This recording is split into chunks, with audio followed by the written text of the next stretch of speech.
In this video, we're going to continue discussing some topics from Chapter 2. In particular, we'll go over some measures of the center of a data set. So one of them will be the mean, another is the median, and also the mode. Then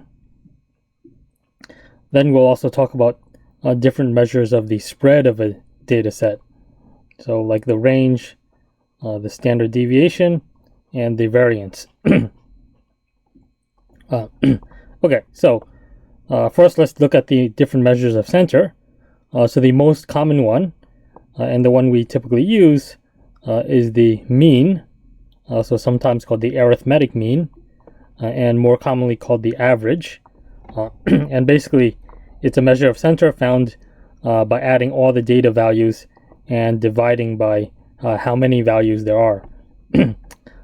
So in various formulas, typically we want to use a common notation so that we understand sort of the notation of statistics. So this symbol here is an uppercase sigma. It means to add things up. So summation. A lowercase x refers to the data values.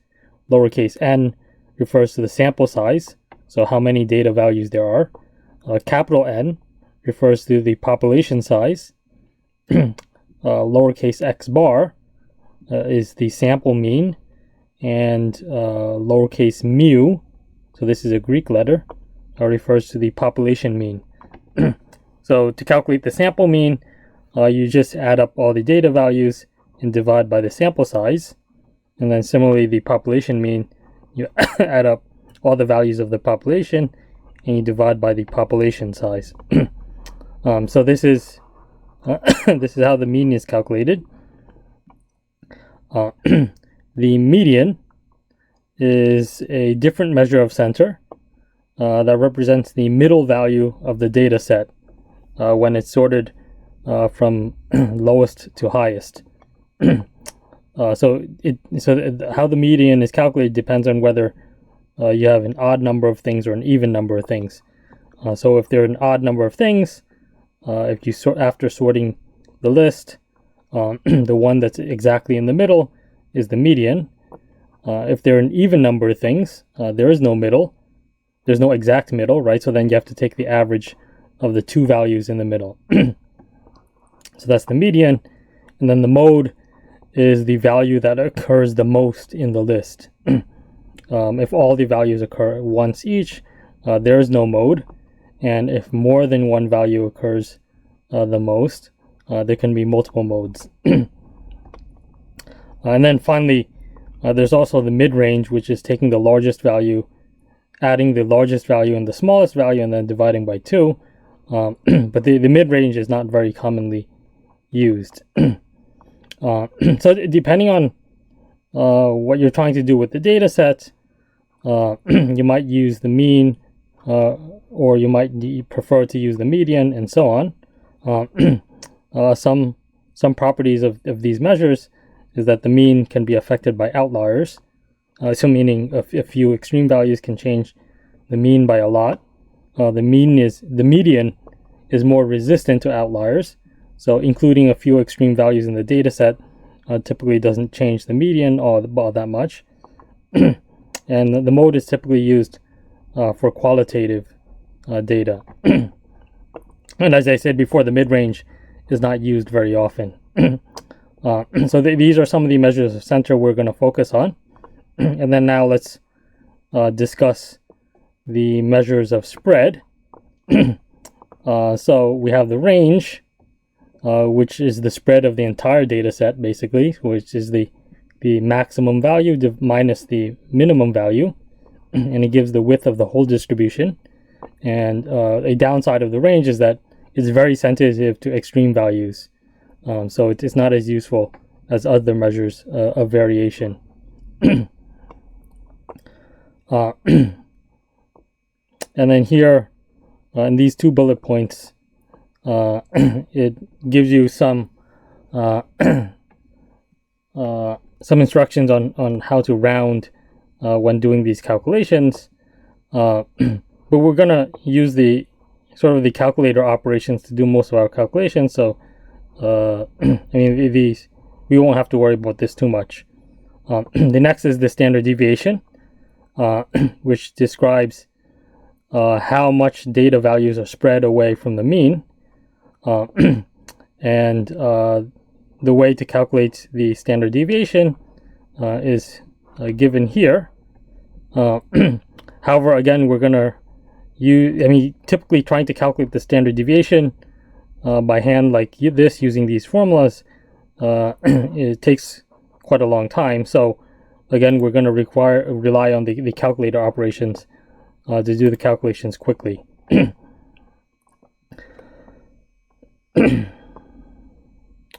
So here are listed some of the properties of the standard deviation. So the standard deviation is typically positive. It can never be negative, right? Because I mean, you're squaring things and you're also taking the square root. But it can be 0 if all the values are the same. I mean, you would expect that, right? Because if all the data values are the same, there's no spread in the data values at all. And so the standard deviation being a measure of spread should represent that. And another thing is that the value of the standard deviation can increase by a lot by including outliers. So sometimes you might have to try and avoid outliers in your data set.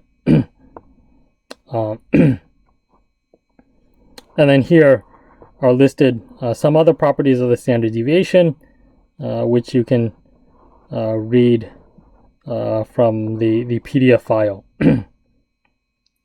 Okay, and then the last measure of spread is the variance, which is just the square of the standard deviation.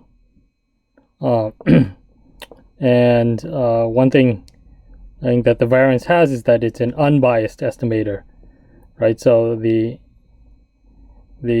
sample variance is an unbiased estimator of the population variance, meaning that the sample variance is a good estimate of the population variance. However, the same is not true of the standard deviation, where the sample standard deviation tends to underestimate the population standard deviation. And you can sort of see that here, right, where the calculation for standard deviation is slightly different between a sample and the whole population. But the downside of the variance is that it is not in the same units as the actual data values. And so typically when we describe a population, we use the mean to measure the center and then the standard deviation to measure the spread. Okay, so those are these are the different measures of center and spread. So let's take a look at a couple examples where we do various calculations. So in this first example, we're given a data set with 18 elements, and we're asked to calculate the mean, the median, the mode, and so on. So let's do that, right? So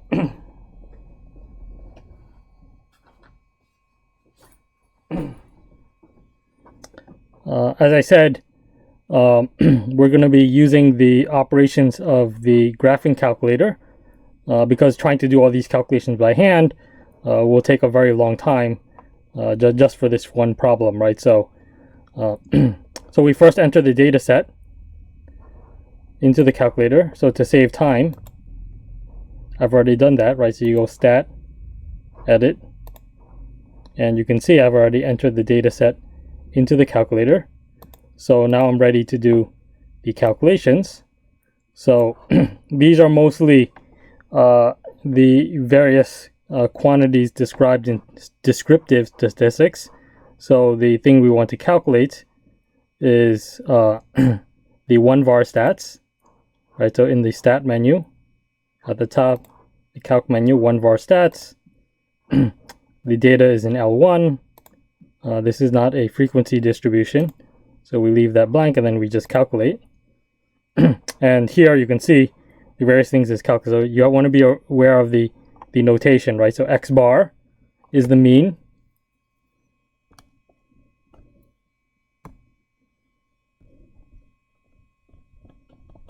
And it's about 1.8889, so we'll just round to 4 decimal places. The median, so it's not on this first page here, so we have to scroll down a little bit. So the median is listed here, which is 1.5. The mode is not listed here in the 1var stats, so we'll leave that alone. I mean, we can look through it's the number that appears the most, but for a very large data set, it might be hard to go through all the numbers. So so we can use the calculator to help us find the mode, but we'll do that for later. Let's try to get the other ones. So what is the mid-range? So this is calculated as the average of the biggest and the smallest value. So again, we'll return to that a little bit later. So I'll show you how to do it easily using the calculator. What about the sample standard deviation? So here there's 2 standard deviations, so Sx and sigma x. So you have to remember the Sx is the sample and then sigma x is the population, right? So for the sample standard deviation, it's this one, right? So S sub x, which is 4.0568 rounded to 4 decimal places. The sample variance is the square of the standard deviation, so you can square this. But as I said before, you want to avoid doing extra calculations after rounding a number. So we'll get back to this in a second. And then finally, the min, Q1, Q. So these are part of the 5-number summary, and it's part of 1var stats, right? So here the minimum is -5, Q1 is -2. We already had the median before.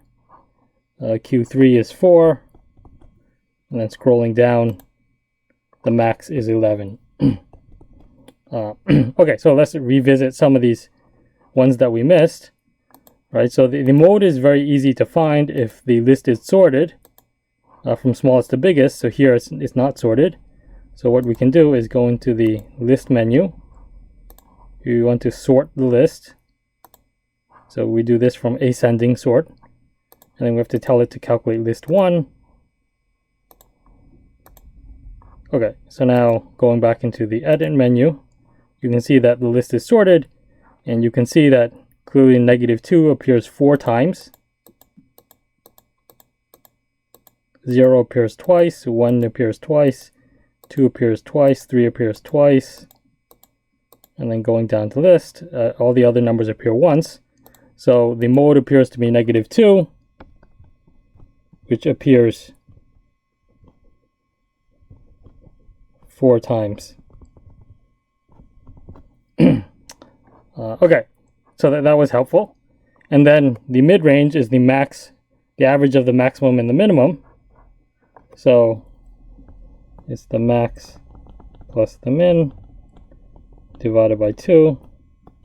So this is just 11 plus -5 over 2. 11 plus -5 is 6, so 6 over 2 is equal to 3.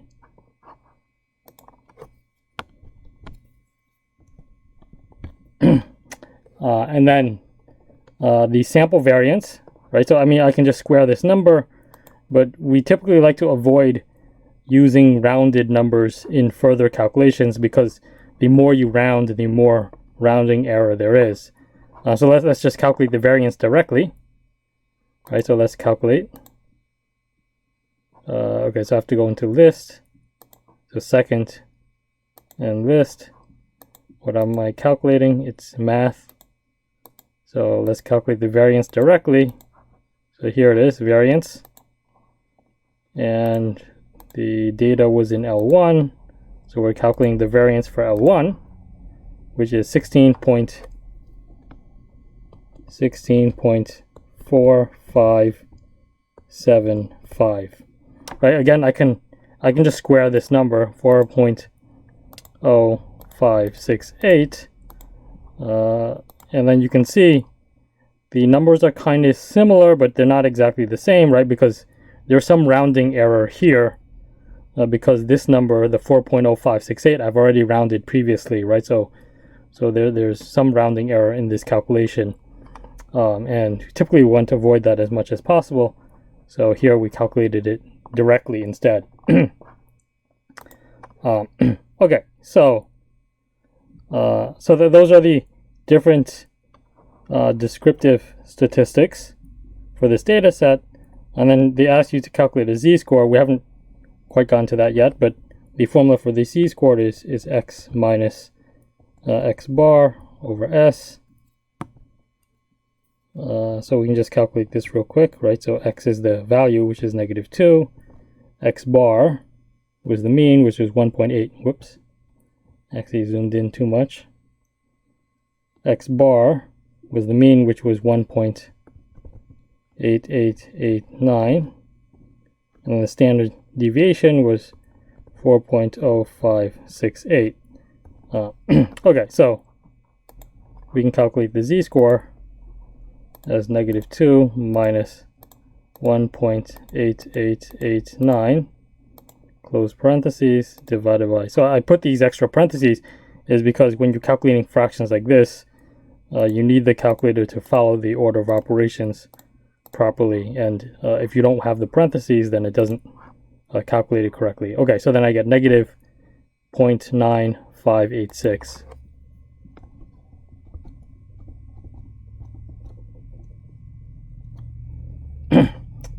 Okay, so again, these are the descriptive statistics for example 1. So let's quickly discuss the empirical rule for the mean and the standard deviation. So this is for a distribution that is approximately normal. So that has this bell shape like this, and it describes the percentage of the values that fall within certain ranges, right? So 68% of the values will fall within one standard deviation of the mean, 95% will fall within 2 standard deviations of the mean, and then 99.7% of the values will fall within 3 standard deviations of the mean, right? Meaning, so x bar plus and minus the multiples of the standard deviation.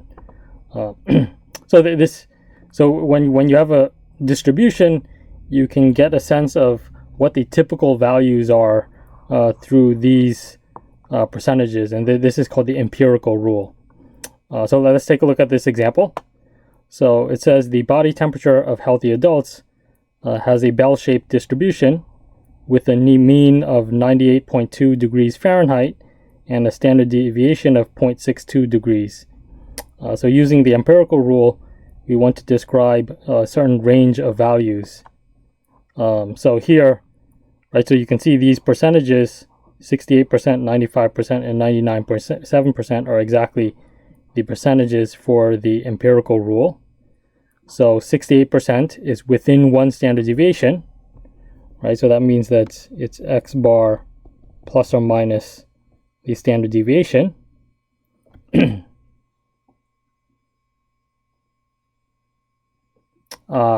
And so we just calculate with the given values, right? So in this problem, the mean is 98.2 and the standard deviation is 0.62. So if we calculate this, we get the range of values, right? So we take 98.2 minus 0.62. So we get 97.58 on the low end. And then we do the same thing, but we add, so 98.2 plus 0.62, and we got 98.82. So between 97.58 and what was the other value? It was 98.82.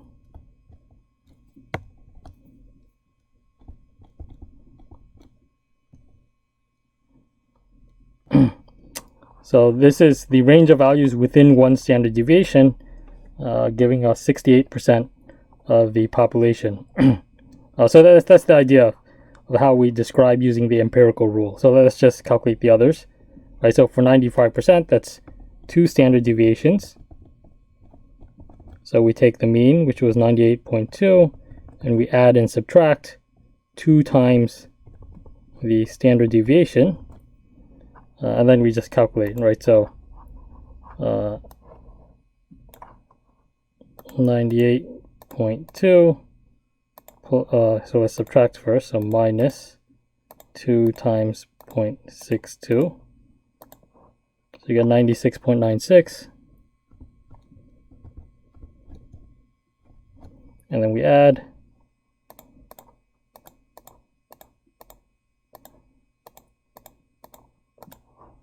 so we get 99.44.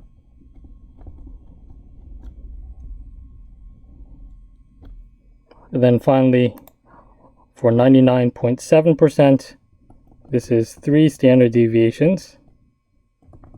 So we take the mean, and then we add and subtract 3 times the standard deviation, which is 0.62.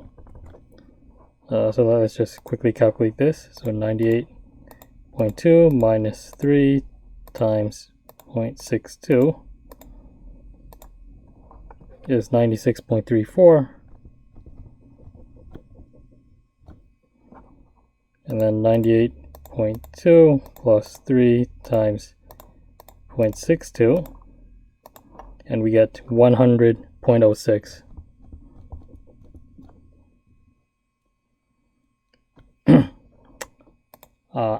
Okay, so that's how we can calculate the empirical rule with a given mean and standard deviation.